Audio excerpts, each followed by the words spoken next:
இல்லாதது, ஒரு காவல் இல்லாதது.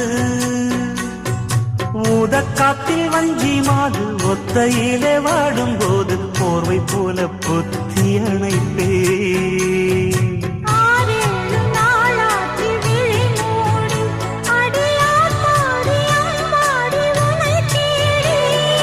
நீதானே மானே என் இளஞ்சோடி, உனை நீங்காது என்றும் என் உயிர் நாடி.